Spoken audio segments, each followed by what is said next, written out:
Committee റിപ്പോർട്ടിന്മേലുള്ള police അന്വേഷണം പ്രതിസന്ധിയിലായിരിക്കുന്നു. കമ്മിറ്റിക്ക് മുന്നിൽ ദുരനുഭവം പറഞ്ഞവർ പലരും പോലീസിന് മുന്നിൽ മൊഴി നൽകാനെത്താത്തതാണ് അന്വേഷണ സംഘത്തെ ആകെ പ്രതിസന്ധിയിലാക്കിയത്.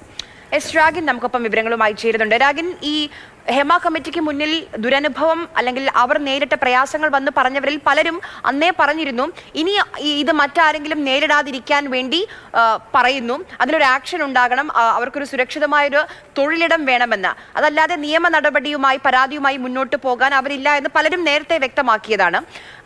ഇപ്പം ഈ അന്വേഷണം പക്ഷേ ഇനി എങ്ങനെ മുന്നോട്ട് പോകും?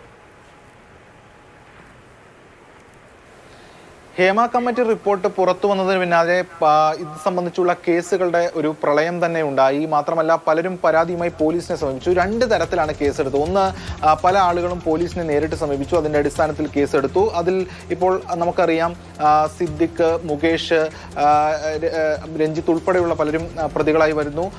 അവർക്കെതിരെയൊക്കെ കുറ്റപത്രം പോലീസ് സമർപ്പിക്കുന്നു. അതോടൊപ്പം തന്നെ ഹേമ കമ്മിറ്റിയിൽ മൊഴി നൽകിയതിന്റെ അടിസ്ഥാനത്തിൽ കൂടി പോലീസ് കേസെടുത്തിട്ടുണ്ട്. ഏകദേശം 35ഓളം കേസുകളാണ് ഇത്തരത്തിൽ രജിസ്റ്റർ ചെയ്തത്. സൂചിപ്പിച്ചതുപോലെ അന്നേ ചില ആൾക്കാർ പറഞ്ഞിരുന്നു അന്നത്തെ ഒരു അവസ്ഥയിൽ, അന്നത്തെ ഒരു സാഹചര്യത്തിൽ മൊഴി കൊടുത്തതാണ്, ഇത്രയും വർഷമാകുന്നു എന്നടക്കമുള്ള കാര്യങ്ങളെന്ന് പലരും സൂചിപ്പിച്ചിരുന്നു. പക്ഷേ എങ്കിലും പോലീസ് കേസ് രജിസ്റ്റർ ചെയ്തിരുന്നു.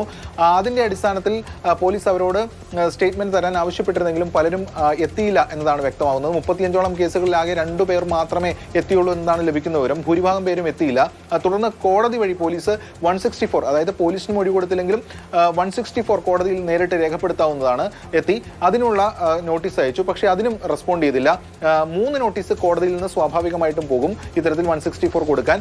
അത്തരം 3 നോട്ടീസിന്റെ ഒരു സമയപരിധിയിലേക്ക് കാര്യങ്ങൾ എത്തിയിട്ടില്ല. പക്ഷേ എങ്കിലും ആദ്യഘട്ടത്തിൽ ആരും തന്നെ അത്തരത്തിലൊരു പ്രതികരണത്തിൽ അല്ലെങ്കിൽ മൊഴി കൊടുക്കാൻ തയ്യാറാകാത്തൊരു സ്ഥിതിവിശേഷമുണ്ട്. അതുകൊണ്ടാണ് ഈ കേസുകൾ അവസാനിപ്പിക്കേണ്ട ഒരു അവസ്ഥയിലേക്ക് പോലീസിനും സ്വാഭാവികമായിട്ടും പോകേണ്ടി വരും.